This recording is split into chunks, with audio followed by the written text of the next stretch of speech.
Hello everyone to today's review of our updated watch list. Let's start off with taking a look at the broader picture. So you see here the symbol distribution across the different sectors. What you see this week now is that finance stocks are setting up and forming buy points. So that's actually the problem in the current market now, while the general US market environment is still in a solid uptrend and very bullish. What we're seeing beneath the surface is a significant rotation from one sector into the others. So not too long ago, FANG stocks have been setting up. Then we transitioned 1 week later into cyclicals, and now we're seeing finance stocks setting up. And this type of environment with this strong rotation underneath the surface makes it very difficult for swing traders to make good progress in this type of environment. So that's why caution is advised despite the fact that the S&P 500 and the Dow, they're all making new highs. But again, due to this strong rotation underneath the surface, that makes it a very difficult environment for swing traders.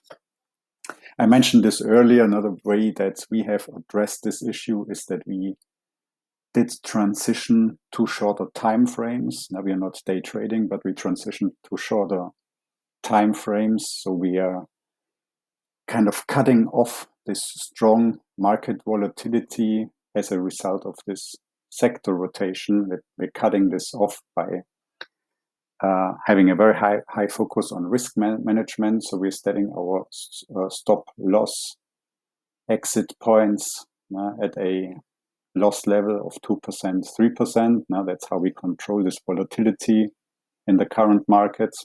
And we are also faster in taking profits. As soon as we have like 5%, 6% profits, we at least sell a portion of our position to better mitigate risk and manage this high market volatility. So let's take a look at the watch list. I'm not going through all of the stocks, but you'll see now we added sections. So we added a cup with a low handle section, a cup with handle section, and a pullback buy section. And I pick 3 stocks in each section to talk a little bit more in detail about our selection criteria. So as discussed earlier, we are only considering stocks that are in a confirmed strong uptrend. So you see here the weekly is in a strong longer-term uptrend. Tesla here as an example. So we also look at a volatility and volume contraction on the weekly chart, what you see here. And then once that looks good, now we take a look at the daily chart. So what you see here now is a long cup with handle pattern, a long cup with a low handle pattern. So Tesla is actually setting up here again. It's a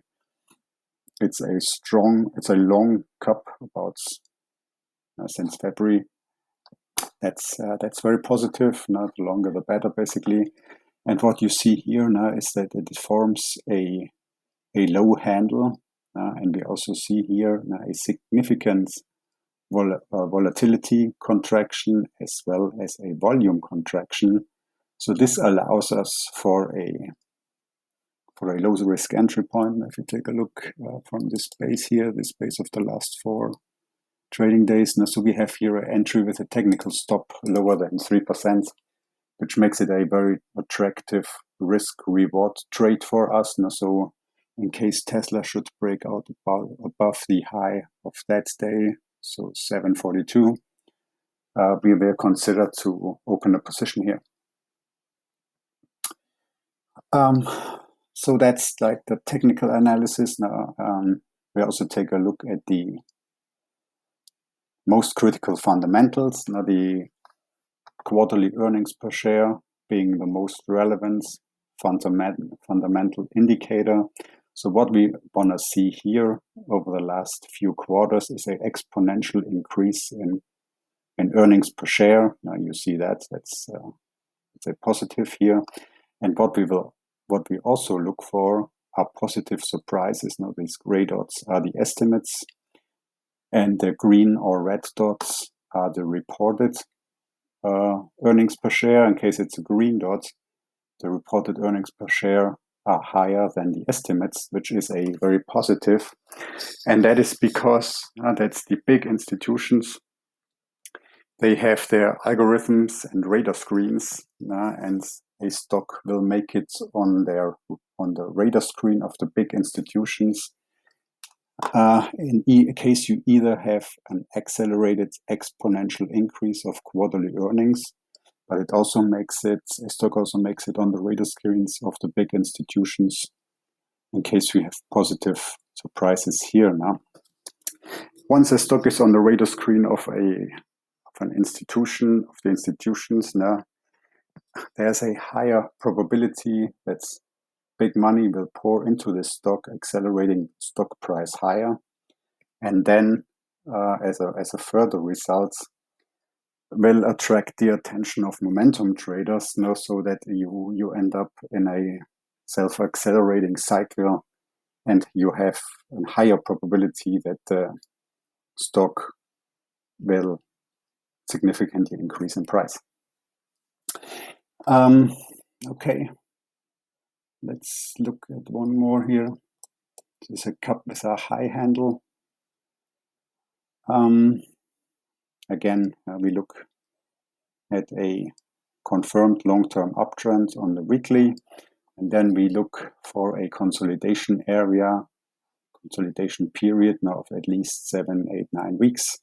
That's also given here. So the stock has the opportunity to digest the recent uptrend, to make a pause, so to say, before hopefully then resuming this strong uptrend.